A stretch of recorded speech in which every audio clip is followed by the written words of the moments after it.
Hello everyone, welcome back to my channel. So last summer when I was in New Jersey for 2 months, I was at a place called Hooked on Books for a long time. I was going there probably once a week, maybe if not once every 2 weeks. I bought a couple extra books than I actually read, but I read 13 books last summer between end of May and the end of July. So I said at some point that I was going to do book reviews, and then I didn't. So what we're going to do is Britt's rapid fire book review. I don't know, felt very try, guys. Anywho, so I put all 13 books. Ooh, I shook everything. So I put all 13 books into here. I'm going to set this over here in the corner, and then I'm just going to pick at random, and then I'm going to do 30 seconds of review or something. If I pick a book that was part of that was a sequel, that was part of a trilogy, I'll just take all the books out and I'll review them as in order. So that would be weird if I didn't. So let's get started. Let's see what the first book is. And the first book is a sequel, so give me 1 second.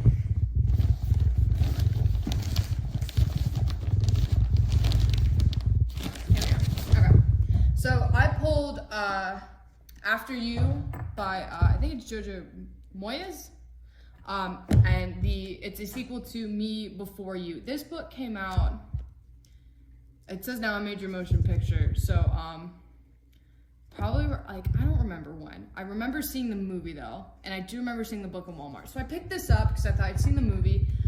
It is about a really young, probably in her early 20s, a young woman who, very sunny disposition. She gets a job as a caretaker for he was a very active man, and then he got into an accident and became a quadriplegic, and he's really depressed and unhappy with his life.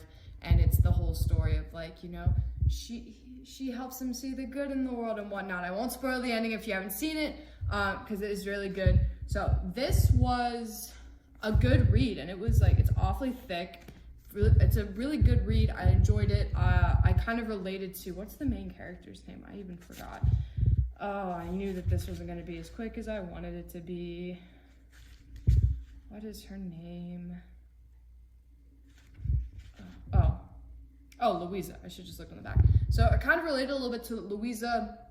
At the time that I was reading this, I really did, it's finding about your purpose in life and the idea, and you kind of just know, even if you don't know exactly what you're supposed to be doing in life, you do know that life is worth living and worth, there's all these worthwhile things and everything. So really nice book.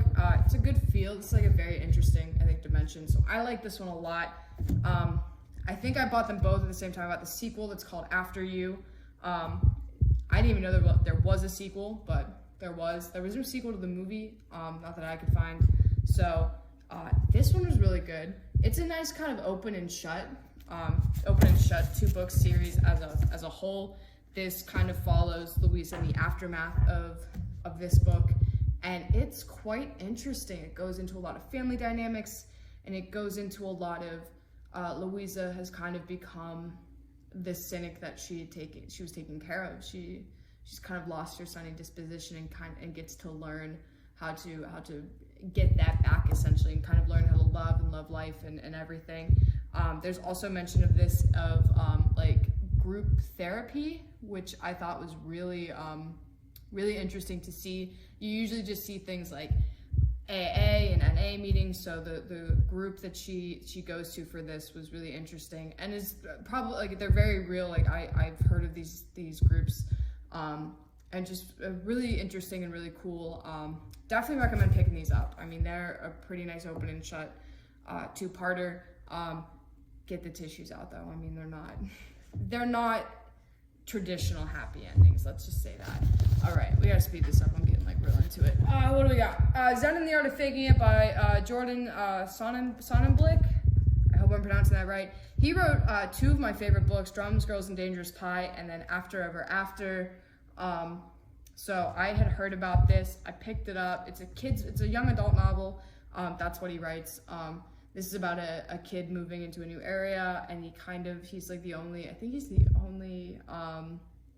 moves to a new town. He kind of gets all these kids to believe that he's a Zen master, as a way of fitting in and as a way of like trying to get with the girl. It's really interesting. It's a fun, quick little read. I like his other books as well. Like Drums, Girls, and Dangerous Pie is probably one of my favorite books of all time, and its sequel, After Ever After, is so solid. So I'd recommend picking this up if you've got, like if you know some young adults, especially if you're a teacher who wants something new and interesting to read in the classroom. I think this is a really good, it's a really quick read, and it's just enjoyable. I read for enjoyment. Ooh, it's a hardback. The Lucky List by Rachel Lippincott. So this was the book that kind of, it hadn't come out yet when I started the channel, but it was being advertised and everything, and it was something that I based my whole kind of last year's sort of thing about, like a lucky list, which is what this is. The Lucky List was a series of 12 things that what's her mom's name? That Emily, sorry, main character's name is Emily. So Emily's mom had this lucky list. Her mom had passed away of cancer, and she finds the list, and it's all these 12 things to do before her senior year of high school. It's a really great story. It's from Eastern PA, which is really cool because I'm from Western PA, so like I had some idea of where they were at, and I like pictured all these towns, like because they're towns that are near me. What is the friend's name? Emily, Matt, who's best friend? Blake. Emily and Blake. It's a budding friendship. It is a really good, I think, her next book that she did with her wife is a haters to lovers, enemies to friends, enemies to lovers story, and it's a lesbian love story set in Pittsburgh. So this is sort of like a precursor to that. This deals a lot with kind of grief and getting over your fear and learning to trust people and learning to accept yourself. It's not exactly like a traditional kind of coming out story, which I really enjoyed, and I love it. I love her. She's co-written 5 Feet Apart. She's co-written, Britt, put the picture here. I can't remember it off the top of my head, but really great writer. I'm like halfway done with She Gets the Girl, which she and her wife co-wrote, Allison Derrick. So super stoked. This was a great book. Recommend picking it up. Her first solo outing, and it was a smash hit. Definitely worth the reread. Oh, We Were Liars by E. Lockhart. Shout out to my friend Gina. She told me to read this. She said that it felt very much in my style of writing. I found it literally the next day at the bookstore, picked it up, loved it. It is written, it feels very much like I'd written it, which is cool. There's not many books that I've read that I'm like, oh, so that's what my style looks like. So like I kind of have my style of writing, but it's interesting to see somebody else have a similar take on it. Really good. I can't say too much about it because I don't want to spoil it. I just want to say read it. It's a quick read. I think I read it in a day, maybe even a night. I just kept going through it, and it is heartbreakingly well done. So absolutely love it. Oh, another hardback. Tina Fey, Bossypants. Found this. I had read Amy Poehler's Yes Please, I think 2 summers before that. I liked it. I like Tina Fey. The whole reason I watched 30 Rock is because I read this book. It's interesting. She was born in Philadelphia. She actually mentioned Wildwood, New Jersey when I in the book, and I was there, and I was like, oh my god, like she's been here. So it's cool. I like a biography. If you like a biography, I think it's very well done. It's interesting. She talks a lot about 30 Rock in it, which is cool. She talks a little bit about her time in SNL and about her life, and it's really funny. A lot of this book feels like if you watch 30 Rock, like a lot of her life feels like Liz Lemon's life, because Liz Lemon was based on obviously Tina Fey. There was a lot to do. It was really funny with she talked a lot about doing like summer stock theater and having like older gay friends, and it was just like, it just seems really fun. Tina Fey, amazing person, love her, hope to work with her one day. Solid biography. Would read if you like either Tina Fey, you like biographies. I like biographies and I like Tina Fey, so it worked out. So recommend. I don't think I'm not gonna recommend any of these books. Okay, China Rich Girlfriend. So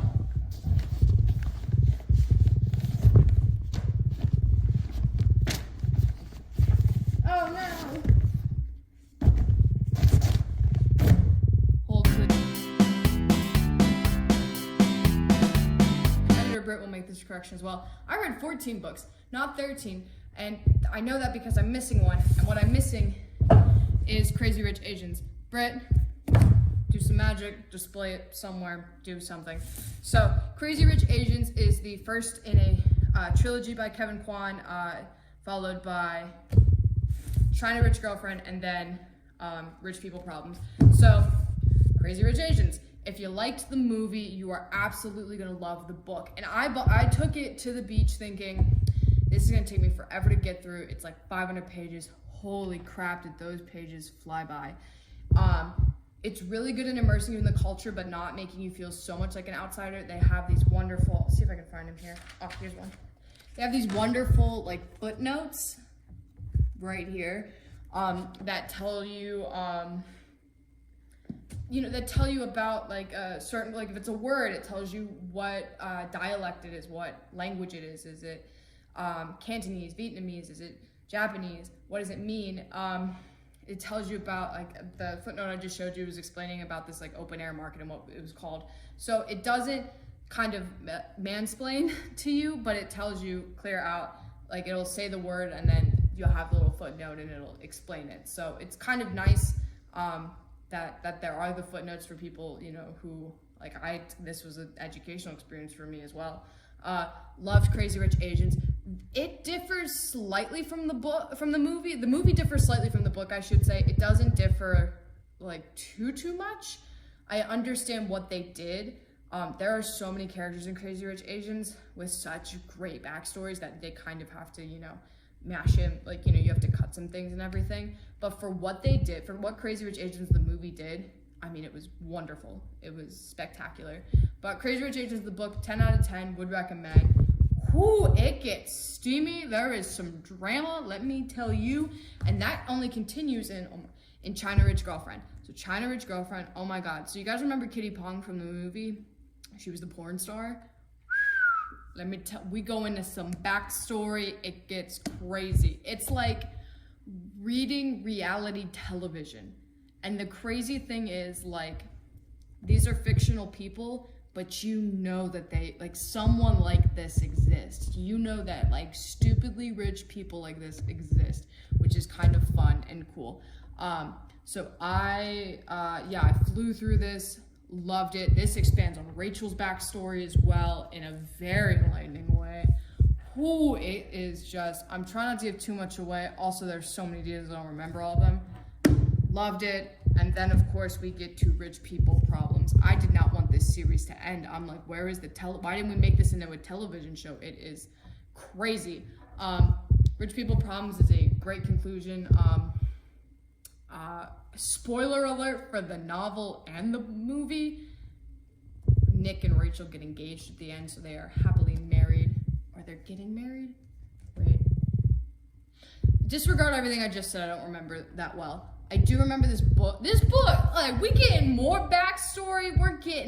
There was some espionage type stuff involved. There was some sneaking in through some secret tunnels. Hey Alexa, play Secret Tunnels from Avatar. It's a roller coaster. Let me tell y'all, the trilogy roller coaster, absolute. I mean, buy all three. Don't start with start with Crazy Rich Asians, but like just buy the three. Buy them together. You're just gonna want to go right through them. And I realize now I lent Crazy Rich Asians to my mom because I said, "Mom, you're gonna love this." I said, "Please read it," and I have no idea where she put it. I don't think she read it yet. I could be wrong. So yeah. So the Crazy Rich Asians series, Kevin Kwan. I hope I'm pronouncing that right. Oh my God, rockstar. Love it. Love to see it. What do we got next? Define Normal, Julie Ann Peters. The only reason I bought this, and I actually saw the teacher that I was with on my middle school career day, was the teacher who introduced me to this, and I told her about it. I read this in 7th grade. I forget what the class was called, but it was basically like another reading and comprehension or something like that. It was like an English course. But I remember reading this, so I picked it up. It held up. It's fun. It's a fun little tale of I think a lot of kids, like I was 13 when I read this, 12 or 13. I think it's perfect for 12 or 13 year olds because you get to understand different perspectives. You get to understand that looks can be deceiving. You know, don't judge a book by its cover, yada yada yada. But it does it in a really good way, and I think it shows a lot of teenage, especially like young teenage anxieties and young teenage problems. Held up, really liked it, enjoyed it just as much as I did as a 13-year-old. So good on her.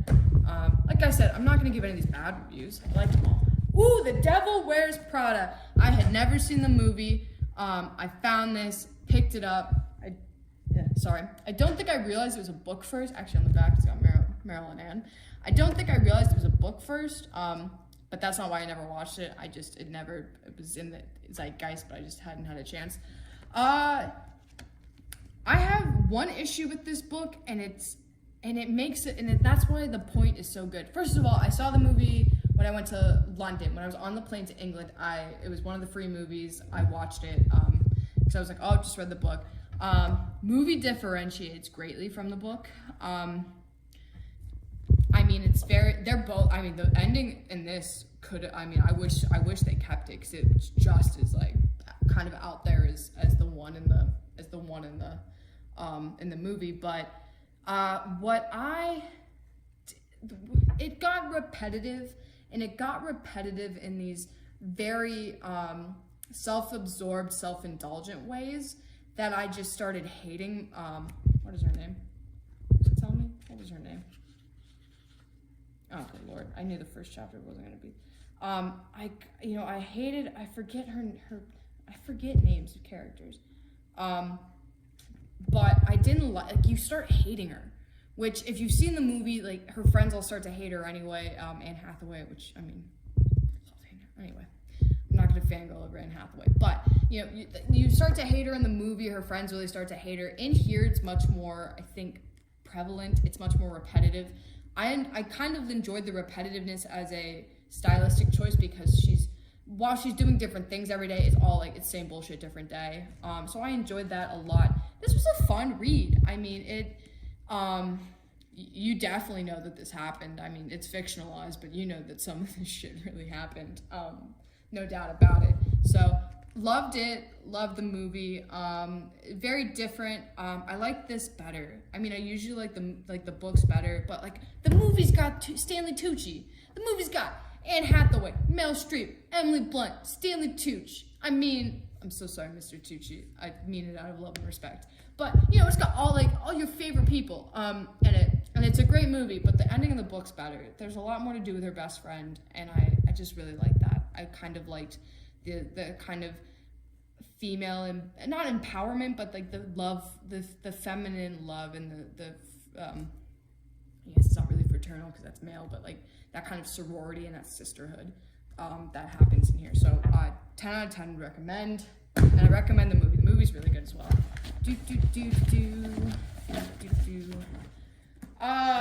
The Proposal. So this is Reese Witherspoon's book club. That's not why I bought it. I was like, I needed a book, and I thought, oh, it looks interesting. I didn't think I was gonna like it that much. I really like it. It starts with this young woman right here getting proposed to at a Dodgers game, and then saying no. She gets proposed to by a guy that they've dated for like 3 weeks, and she falls in love with this guy, and it's a rom-com. It's like it's cute. It's cute. It's a fun little read.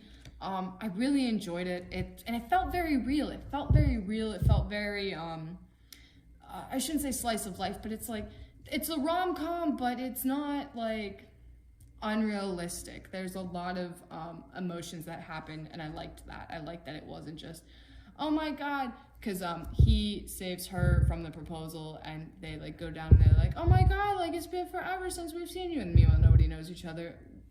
My women out there know what we're talking about. And it's just like, it's fun, it's cute, it's a great little beach read. The Proposal, 10 out of 10 would recommend.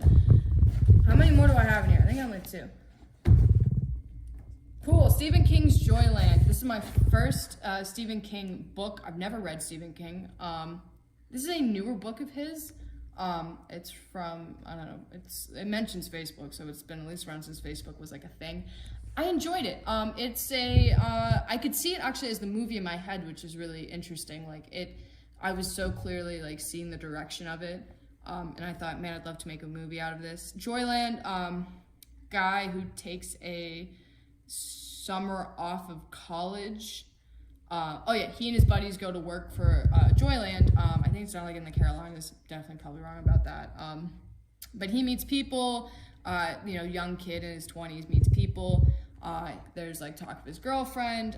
He meets a little boy with psychic powers. And then there's a whole murder mystery about a woman that somebody had taken a photograph of her, and there's kind of this whole murder mystery about it. So it's very Stephen King in the fact that there's something really grounded in reality of the whole like a murder happened and we have to say like, and this kid wants to solve, and there's like this big mystery.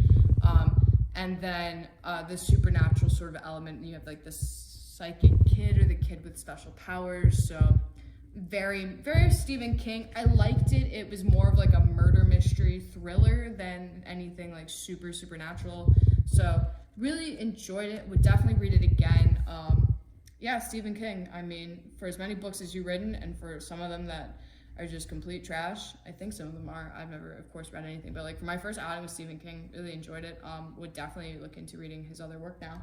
And if you're not super into like traditional Stephen King, like Pet Sematary, like It, I think this is a really good like pick me up. I learned a lot about like a lot of slang in it as well. It's really cool. So the last book, Emily Henry Beach Read. I picked this up. I went to the Walmart to look for the Lucky List. I didn't see it, and I saw this and I picked up the Lucky List because the Lucky List was there. I came back and I had finished all my reading. I'd finished the Lucky List. I finished Crazy Rich Asians, so I bought Beach Read by Emily Henry, who I now follow on Instagram. I love her. I love her writing. This is about a young romance novelist who finds out that her dad was like, I hope I'm not spoiling anything. She finds out her dad had an affair. She goes to his beach house that's on, I think, Lake Michigan. It has to be Lake Michigan, to clear it out. And she's a young romance novelist who just, broke up with her long-term boyfriend. And she's like super sad and all this stuff. And she moves in next door to a, basically like a horror writer. He's writing about a cult, a murderous cult. So they live next door. And of course, love ensues. I mean, obviously, and it's beautiful. There's a line in here that I really liked. It's like, cause she, when she had a breakup, a really bad breakup. She just found out her dad had been cheating on her mom, who like had cancer. And her dad was like this perfect guy to her, of course. So, and she goes, I feel like the old me's buried wherever they buried the old Taylor Swift. And I'm like, that's such a good line. I love that. So basically it's about, they meet, and it's like, you write all this trash that's only like, you only write it in novels. And she's like, well, you only write like really bleak stuff. And it's like, well, okay, well, you're going to write something like real and I'll write something fluffy. And they kind of switch.